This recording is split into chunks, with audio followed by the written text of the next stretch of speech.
Hello friends, मैं हूं fact भाई। और क्या आपको लगता है आखिर क्यों इंडिया में पीएम से लेकर सेलिब्रिटीज तक हर कोई अपने से बड़ों के पैर छूता है? बिल्कुल सही जवाब, ये हमारे संस्कार हैं। क्योंकि हमारे यहाँ पर पैर छूना और बड़ों से ऊंची आवाज में बात करना बचपन से ही सिखाया जाता है, ताकि यहाँ कम उम्र से ही लोग अपने से बड़ों की रिस्पेक्ट करना सीखें। ऐसी एक आदत इंडियंस की टॉयलेट में बैठने की है, क्योंकि टॉयलेट चाहे वेस्टर्न हो या इंडियन, बंदा कोशिश करता है कि वो स्क्वाट करके ही बैठे। पर वो क्या वजह है जो उसे वेस्टर्न में भी इंडियन फील लेने को मजबूर कर देती है? इसे जानना तो बात की बात है। जबकि अगर हम खाने की बात करें तो इंडियंस विदेश में भी हाथ से ही खाने का मौका ढूंढते हैं। पर क्यों इंडियंस अपने घरों में छुरी कांटे से नहीं बल्कि अपने हाथों से खाते हैं? क्योंकि ये आदत कुछ लोगों के लिए अनहाइजीनिक होती है। तो उसमें ऐसा क्या है जो पूरी दुनिया इस आदत से सीख सकती है? और ऐसी कौन कौन सी इंडियन आदतें हैं जो पूरी दुनिया को नई सीख दे सकती हैं? जानेंगे in our today's video title, Indian habits जो पूरा वर्ल्ड सीख सकता है। नंबर 1, हाथों से खाएं खाना। हमने अक्सर देखा है कि रेस्टोरेंट में जब कोई अपने हाथ से खाना खाता है तब लोग उसे देखकर अपनी नाक सिकोड़ लेते हैं। पर ऐसा क्यों?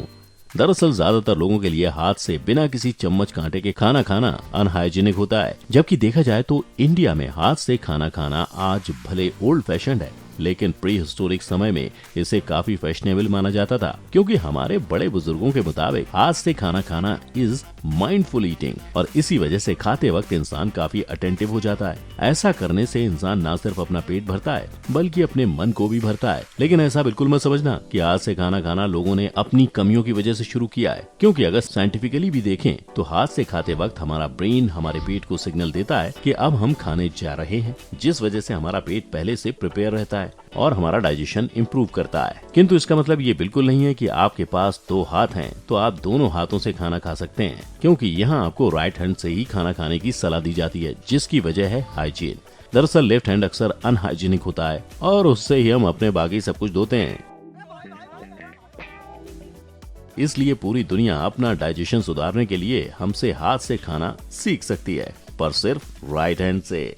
नंबर 2, हिंदुस्तानी जुगाड़ जिंदाबाद। अब देखो भैया, बाकी दुनिया भले अपने यहाँ सालों साल खोज करके नई चीज इनोवेट करती हो, लेकिन हम हिंदुस्तानी कोई ना कोई तिकड़म लगाकर उस इनोवेशन को मात दे ही देते हैं, जिसे कहने वाले शॉर्टकट भी कहते हैं। लेकिन हमारी इसी शॉर्टकट ने हम इंडियंस को कम पैसे में बिना किसी रिसोर्स के जुगाड़ के साथ रहना सिखाया है। जैसे कि ये जुगाड़ू एस्प्रेसो मशीन, जिसका निर्माण बिना किसी लॉजिकल साइंस के बस एक प्रेशर कुकर से हुआ है। जबकि बड़े बड़े कैफे में एस्प्रेसो बनाने की टेक्निक मशीन न जाने कितने हजारों में आती है। अरे अरे रुको जरा, क्योंकि हमारे यहाँ के जुगाड़ के किस्से यहीं खत्म नहीं होते। जरा इन अब्बा जी को भी देख लीजिए, किस तरह से इन्होंने अपने बेटी की खुशी के लिए चुटकियों में जुगाड़ से बाइक बना दी। ऐसे में अगर मैं ये कहूँ कि यही जुगाड़ हम इंडियंस को दुनिया के किसी भी कोने में आसानी और खुशी से रहने में मदद करती है, तो वो गलत नहीं होगा। हालांकि यहाँ इस बात को झुटलाया नहीं जा सकता कि ये जुगाड़ लोग फैसिलिटीज की कमी की वजह से करते हैं। पर अगर जुगाड़ के ही सहारे दुनिया का हर इंसान एडजस्ट होना सीख लेता है तो इसमें गलत क्या है?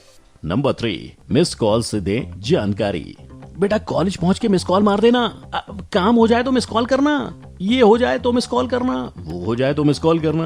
हर सिचुएशन में मिस कॉल। पर ध्यान दीजिए, मिस कॉल नहीं, मिस कॉल, जो हमारा सस्ता अस्त्र है। दरअसल हम इंडियंस इस मिस कॉल के इतने दीवाने हैं कि जियो की फ्री टॉक टाइम वाले जमाने में भी इस आदत को छोड़ नहीं पाए हैं। लेकिन सवाल यह है, इससे होता क्या है? वेल, इससे होता यह है कि एक तो आप क्या जानकारी देना चाहते हो वो सामने वाले तक चली जाती है, और दूसरा आपका पैसा और उसके साथ ही 2 को 4 बात बनाने वाला टाइम, सब कुछ बच जाता है। हाँ, इस मिस कॉल के लिए सबका अपना अपना अलग हिसाब है। जैसे इमरजेंसी में कोई 2 रिंग करवाता है, ऑर्डर मिला उसके लिए 3, या बाबू सोना को सुलाना हो तो 4 रिंग, या कुछ और। इस सस्ते अस्त्र को हर कोई अपनी सहूलियत अनुसार बदल सकता है, लेकिन मजाल हो जो किसी ने इस आदत को छोड़ा हो। इसलिए अगर बाकी दुनिया भी अपना कीमती वक्त और अपनी जेब को थोड़ा बचाना या कसना चाहती है तो वो बेशक हम इंडियन से मिस कॉल मारने की आदत सीख सकती है। नंबर 4, तोल मोल से करें बचत। भैया ठीक ठीक लगा लो, ये हम इंडियंस की पेटेंट लाइन है। फिर चाहे वो भैया कोई ठेले वाले हो या किसी मॉल के स्टोर मैनेजर, क्योंकि इंडिया के हर घर में पैसे बचाने की आदत बड़ी ही कॉमन है। वो भी इस बात का ज्ञान देते हुए कि पैसा बड़ी मुश्किल से कमाया जाता है, इसलिए उसकी कदर करो। इतना ही नहीं, अगर रिपोर्ट्स की माने तो वो भी यही कहते हैं कि 40% अर्बन इंडियंस यानी शहरों में रहने वाले लोग अपने पैसे को बिन बुलाए आने वाले मुसीबत के लिए बचाते हैं, ताकि कोविड-19 जैसी बीमारी और उसके साथ आने वाली किसी भी बुरे वक्त में लोगों के हाथों में पैसा हो। इसके लिए वो अक्सर अपने मंथली खर्चे पहले से प्लान करके रखते हैं, ताकि उनका खर्चा और सेविंग का पैसा अलग हो। और इसी पैसे को बचाने के लिए वो या तो चीजें सस्ती खरीदते हैं या फिर महंगी चीज को ही सस्ते में तोल मोल करने के बाद खरीदते हैं, जिसे कुछ सयाने लोग बार्गेनिंग बोलते हैं। भैया पहले भाव सही लगाओ, क्या 40 रुपए किलो 10 रुपए किलो देनी हो तो बताओ। तो अगर दुनिया वाले भी अपनी जेब हमेशा भरी रखना चाहते हैं तो वो मोल भाव करके बचत कर सकते हैं। नंबर 5, जेट स्प्रे से बेहतर कुछ नहीं। क्या तुमने भी कभी टॉयलेट पेपर का इस्तेमाल किया है? मैंने भी किया, पर सच कहता हूँ जो मजा इंडियन टॉयलेट में स्क्वाट करके प्रेशर रिलीज करने में आता है ना, वो किसी और टॉयलेट में नहीं आता। और जो उसमें पानी का नल होता है ना भाई, उसको देखकर हमारे सोचने की क्षमता और ज्यादा बढ़ जाती है। इसीलिए तो हम इंडियंस पहले तो कोशिश करते हैं कि अपने टॉयलेट्स को इंडियन बनवा ले, और अगर ये नहीं हो पाता तो हम अपना बम धोने के लिए टॉयलेट स्प्रे का इस्तेमाल करना पसंद करते हैं, ताकि हम हल्के शारीरिक और मानसिक दोनों तौर पे हों। लेकिन टॉयलेट पेपर की जगह पानी की बौछार से हम इंडियंस धोना इसलिए तो प्रेफर करते ही है कि इससे हमारा कंफर्ट जुड़ा हुआ है, पर इसलिए भी करते हैं कि हम इंडियंस जितना ध्यान अपने खुद का रखते हैं उतना ही एनवायरनमेंट का भी रखते हैं। भाई वो भी फ्लैश करके कौन जाएगा? वॉशरूम से आके रख दिया है। क्योंकि भले ही फरंगी टॉयलेट पेपर का इस्तेमाल सफाई के लिए करते हो, लेकिन वो सफाई के साथ साथ डिफॉरेस्टेशन के लिए भी जिम्मेदार हैं। इतना ही नहीं, अगर रिपोर्ट्स की माने तो यूएस के एक एवरेज घर में 410 टॉयलेट पेपर रोल्स का इस्तेमाल होता है, और इन्हीं टॉयलेट पेपर्स को बनाने में यूज होने वाले पेड़ पौधों की वजह से दुनिया भर में 15% डिफॉरेस्टेशन हो रहा है। ऐसे में अगर लोग टॉयलेट पेपर की जगह जेट स्प्रेज का इस्तेमाल कर रहे हैं तो इससे उनका बम भी क्लीन हो रहा है, साथ ही वो इंसान इको फ्रेंडली बनने की तरफ अपना कदम बढ़ा रहा है, और उसे सोचने के लिए जो अलग से वक्त मिल रहा है वो तो उसके लिए सोने पे सुहागा है। नंबर 6, अंतिम संस्कार के बाद जरूर करें स्नान। आई एम श्योर जब भी आपके घर में कोई किसी के अंतिम संस्कार से आता होगा, बिना देरी किए उसे बाथरूम का रास्ता दिखा दिया जाता होगा, ताकि अंतिम संस्कार में गया इंसान फौरन बाथरूम में जाकर नहा ले। और ये आज से नहीं बल्कि ना जाने कितने सालों से इंडिया के घरों में लोगों की आदत बन चुका है। अब अगर मैं इसे धर्म के नजरिए से देखूं तो वहाँ लोगों का कहना है कि मरे हुए इंसान के घर में काफी नेगेटिव एनर्जीज होती हैं, जो अपने लिए नया घर ढूंढ रही होती हैं। इस वजह से वो अंतिम संस्कार में गए लोगों की पॉजिटिव एनर्जी से अट्रैक्ट होती हैं। ऐसे में इंसान अंतिम संस्कार से आते ही नहा लेता है तो वो सभी एनर्जीज नहाते वक्त ही निकल जाती हैं। लेकिन वहीं अगर मैं इससे जुड़े साइंस की बात करूं तो डेड बॉडीज पे ना जाने कितने बैक्टीरिया और पैरासाइट जन्म लेने लगते हैं, जो कई सारी बीमारियों का घर होते हैं। क्योंकि इंसान की सांसें बंद होते ही उसकी बॉडी डिकम्पोज होने लगती है, इसलिए अगर कोई भी इंसान किसी के अंतिम संस्कार से वापस आकर स्नान करता है तो उसकी बॉडी से वो बैक्टीरिया साफ हो जाते हैं। हालांकि इन दोनों में से स्नान की असली वजह चाहे जो भी हो, लेकिन बाहर से आकर स्नान एक अच्छी आदत है, इसलिए दुनिया को हमसे ये आदत जरूर सीखनी चाहिए। नंबर 7, आओ सब करें नमस्ते।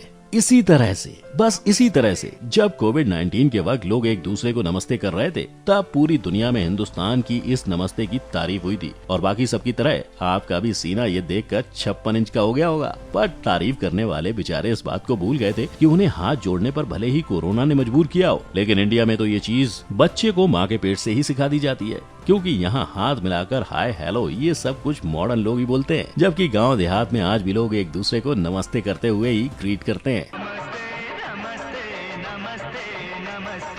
नमस्ते जी।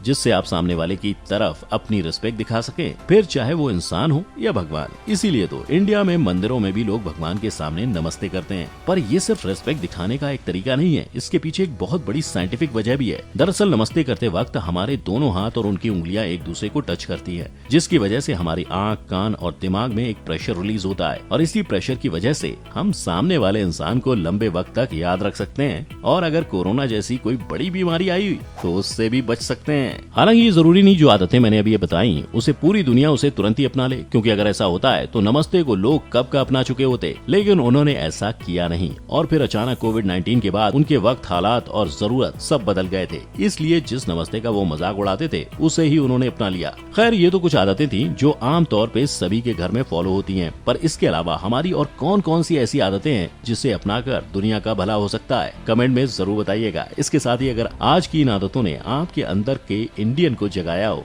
तो वीडियो को लाइक, शेयर और चैनल को सब्सक्राइब करें। फिर मिलेंगे किसी और आदत जानकारी के साथ। जय हिंद।